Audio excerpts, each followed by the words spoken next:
You are listening to I Am Refocused Radio with your host, Shamaya Reed.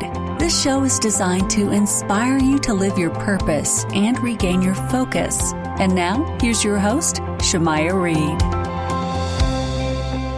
This is I Am Refocused Radio, and this, once again, is your host, Shamaya Reed. We are here with another awesome episode. This is a bonus show, so if you want to catch us on Sunday mornings at 6 a.m., you can do that on 9:30 a.m., The Answer. But this is a bonus show. We are going to be talking to a music artist, Richard Lynch. He is a country music artist, and he's all about his storytelling. And before we go deep into his music career, I want to welcome to the show and say, how you doing, Richard? Hey, I'm doing great, man. Thanks for having me. Yes, sir, man. So before we get started talking about your music career, man, tell the audience first and foremost a little bit about Richard. Well, I'm an old country boy. I love traditional country music. I was raised in a country music household. And by that, I mean my dad was an incredible singer and entertainer. And I learned to appreciate great country music at a very young age because of my dad. And I just love the fact that I can perform and write my songs, and I'm doing my best to keep real traditional country music alive and well out there. And when it comes to being involved in the music process, what was the early parts of your career before it took off when you were exposed to music? Tell us a little bit about that. Well, the earliest recollection of me being on a stage, I'll never forget it. I was 8 years old, and my dad and my brother and my mother went to see my dad perform, and his band was playing with a group called the Porter Wagner, and Porter had a bunch of hits back in the 60s and 70s and 80s, and I remember being at this show, and my dad had just played for about a half hour or so, and we were enjoying this music so much, and here I am all impressed. I'm looking at my dad performing with this guy that I watch on television every Saturday night. And the next thing you know, I had no idea, but he asked my mother to send me up on the stage with him, and I did an old Buck Owens song. I got a tiger by the tail when I was 8 years old. And as you might imagine, an 8-year-old kid got a pretty good response. So I was bit pretty good by that country music bug way back then. And when it comes to you building your career, and you had the opportunity to have young years of exposed to music, what was some of the hurdles getting started?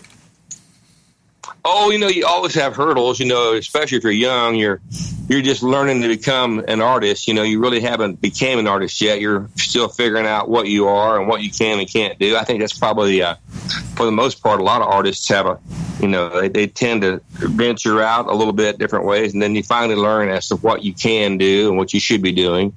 So it took me a while to really determine, what not to sing. As much as I love Vince Gill, I know I can't sing Vince Gill, so you got to learn what not to do as well as what to do, I guess you might say, as an artist.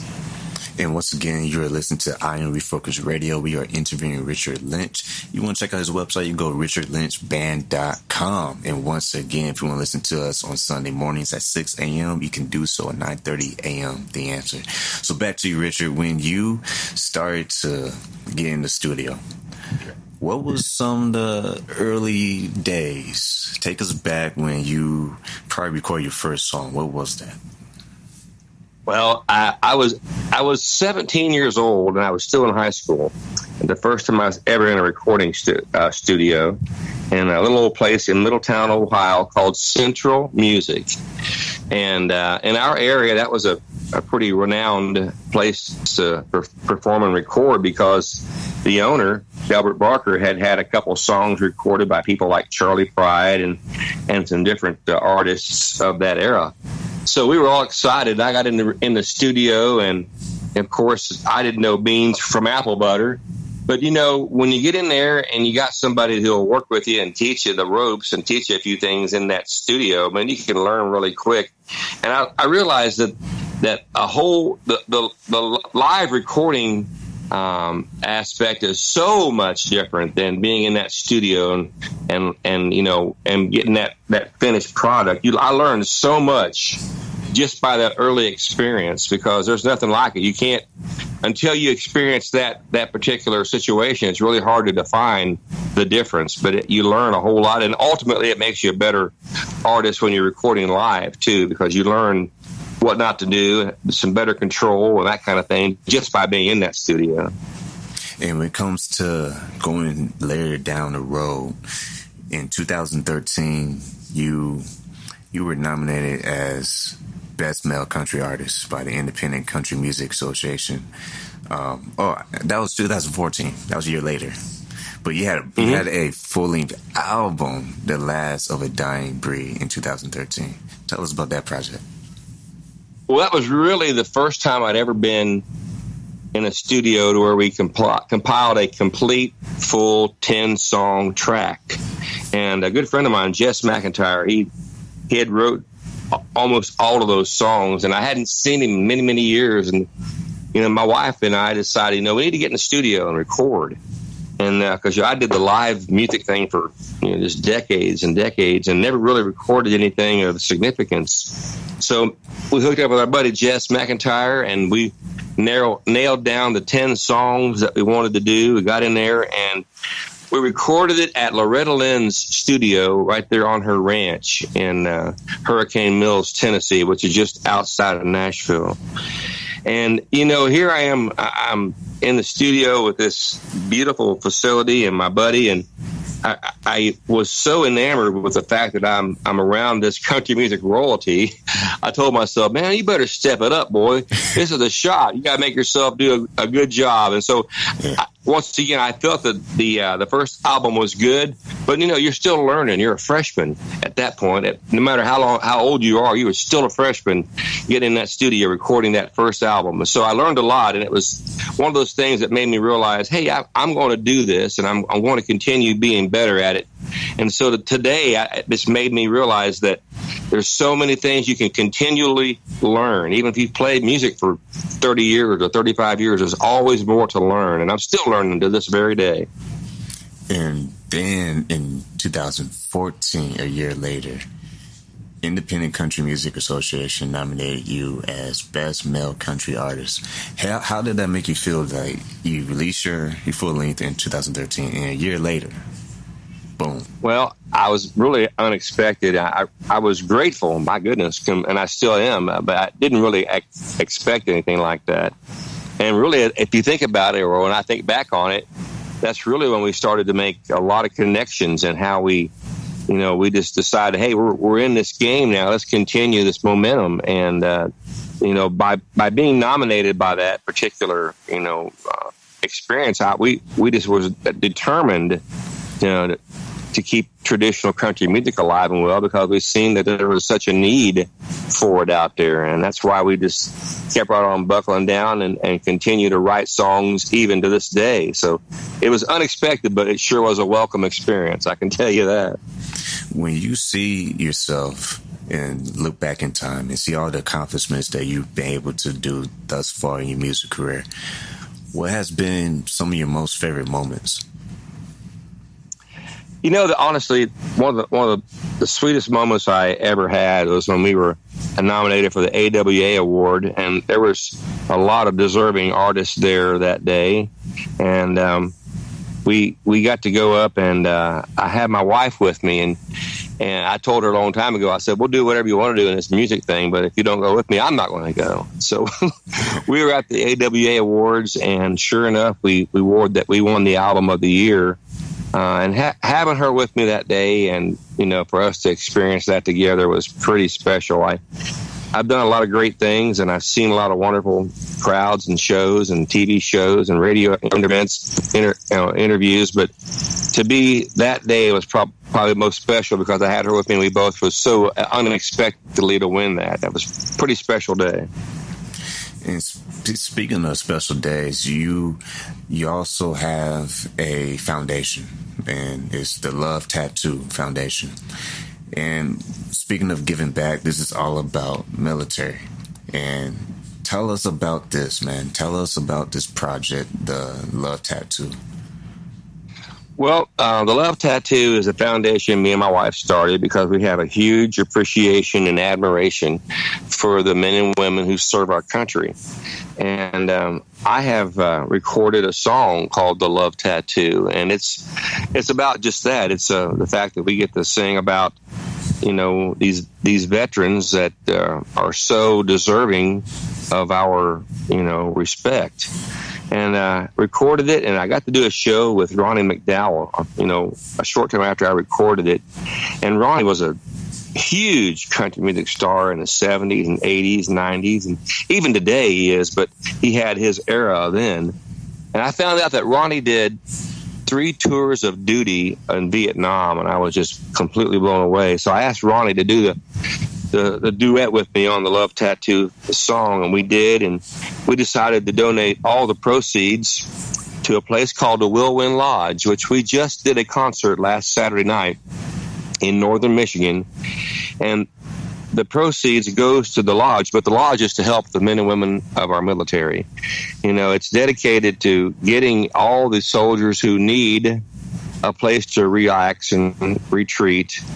It's a place for them to get up there and get their head together. It's a 1,200-acre facility with a 60-acre lake, and it's a beautiful place for our vets to go and reflect and maybe have a chance to get their head together. And because a lot of folks in the military are committing suicide every day. I find that unacceptable. So that's just a little something that we do every year to give back a little bit, just our way of giving back a little bit, you might say, to the folks that are so deserving. And if the listener wants to support this organization, Will Win, it is willwin.org. That's WILWIN.org. And once again, we are talking to music artist Mr. Richard Lynch. And man, it's been amazing so far on this interview, man. I had the honor to interview before, but this is a special, sweet honor because we are now I Am Focused Radio. When it comes to you as a person, as a creator, as an entrepreneur, there's someone out there who might be going through some hardship of maybe they are not living their best potential, the fullest potential in life. Through your experiences, what would you say to that one person who might feel like they're stuck? Well, I would say surround yourself with people that have a belief in you or a belief in the direction you want to go, and eliminate any negativity in your life. Don't accept anything negative, especially if there's something that you want to do. Don't take no for an answer. Surround yourself with good people who will believe in you and support you, and you'd be amazed at what you can achieve in life. And for the young artists out there, especially country artists, you know Texas is big on that. And I know there's other places, but Texas has a special place for country artists. What would you say to the up and coming artists out there as they are building their craft and building their brand, so to speak? What would you give to that? Well, the young artists especially, learn what you are. And by that I mean, it's okay to experiment. It's okay to be, dabble in this and dabble in that. But as you come to be your own artist, know exactly what you are. Don't let anybody tell you that you're something you're not. And go into that knowing that, hey, I'm a country artist. I can't do rhythm and blues. I can't do whatever it is, but you're a country artist, and whatever artist you are, make sure that and you've come to terms within yourself that you can do and be what you think you are, because if you get leaned around and pushed around, it's easy to get turned on the wrong direction. So have belief in yourself and know exactly what you are and who you are as an artist. And you, the listener, you're getting words from someone who is really taking it to the bank literally. You can really, really believe what this person is saying, because Richard Lynch has also 2015 inductee of the Independent Country Music Hall of Fame. Not too many people can say that. So first and foremost, how did that happen? How did all that just come about? Well, we were in a situation to where the country music on the mainstream country wasn't really playing traditional country anymore, and it just so happened that the folks that was in the Independent Country Music Hall of Fame, they were looking for someone to keep that traditional value alive, and we had been writing, for a long, long time, and they seen that we were keeping that traditional sound. It's brand new music, but that traditional sound. And they seen that I had been in the music business for 30 some years. And they said, man, this guy, he's dedicated. And that, I guess that proved to them that I was going to stick in and stick around and do what I do. And they felt it in their hearts that I should be into that Independent Country Music Hall of Fame. And, it's pretty humbling, I can tell you that. Only thing I can attribute it to is I've kept my music true to the traditional sound. And I'm thankful that I did that. And once again, we are talking to Richard Lynch, and this is I Am Refocused Radio. Once again, you can listen to this show every Sunday morning at 6 a.m. or 9:30 a.m. The Answer, and this is a bonus show that you can listen to right off of IamRefocusedRadio.com. So before we wrap up this episode, Richard, when you hear all the press, because everyone says pretty much the same thing when it comes to your music, the storytelling, the heartfelt lyrics, the authenticity of who you are as an artist, what's that one thing you want the listener, the people, when they hear your music, what's that one thing you want them to take away? I want them to know that I write my music with emotion. And if you listen to my songs and the way I deliver it, you can almost feel as if you've experienced that same emotional experience in that song. I think it's really important to try and capture that emotion, whether it's happy or whether it's sad or whether it's, a certain situation. But it's so important for me to keep and capture the emotion of that song. And that's always what I want to try to struggle to do in all my songs and all my albums. When you see how things have turned out for you in your music career, you talked about some of your favorite moments, but what about the future? What do you see for yourself, Richard, in the future? Well, I don't know if it's ever going to happen, but I have a belief that it will. At some point, I'd like to say that I stood and performed on the Grand Ole Opry. It's always been a lifelong dream of mine. Since I was a kid, I wanted to do that. And I do believe it's possible. I do believe there is, that probability now that we've been doing it all these years. And so I'm keeping my fingers crossed, and I think it's going to happen, but that's what I'm shooting for first and foremost, is just say I performed on the Grand Ole Opry. And from the moment when you were on that stage at 8 years old compared to where you are today, if you can pick one lesson that was very valuable in your path, what would that lesson have been? Well, I've learned to be good to people and tell the truth in a song. Learn how to put the truth in a song. Therefore, it makes it easier to tell. And therefore, if you can tell a true story within that song, the song is easier to tell. It's easy to be relatable to the listener. So I've learned first and foremost that whenever I write a song, be truthful and tell that experience, and write that experience exactly how it happened. Man, once again, you are listening to I Am Refocused Radio. We are talking to the one and only Richard Lynch. You can go to his website, richardlynchband.com. And man, like we always say on this show, it's like ice on the stove because it's too fast. But that's the way it's supposed to be. So, Richard, I want to say thank you for being on the show. But before we let you go, what would you like to tell the listening audience? Well, thank you, as always, for listening to us and to you, and let me be a part of your day, your week, your evening, anything that you can listen to this. But I want to say thank you, especially those folks that want to keep my music out there. And go to RichardLynchBand.com. If you haven't heard about us, reach out to us. We'd love to get to see you somewhere out on the road. We'd love to that you hear our music, but we'd love to, from some point, shake your hand, hug your neck, and become friends out there, because country music has a special place in my heart, and I want to be right there close to those country music fans as much as I could possibly be.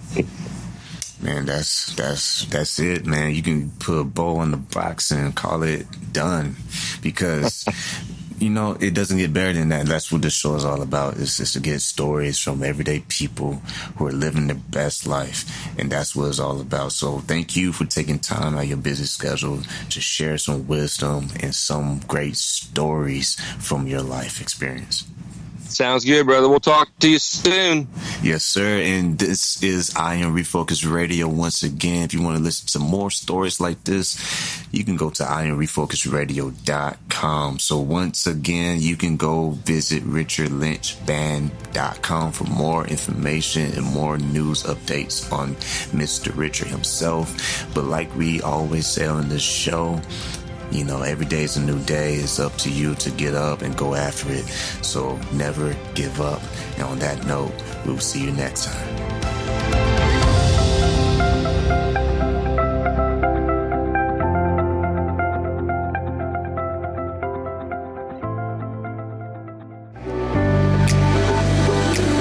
Hi, San Antonio. Need a barber? Visit our good friend Rico Rodriguez, the owner of Rockefeller's Barbershop in San Antonio, Texas, 1733 Babcock Road, and book your appointment today by calling 210-782-5188.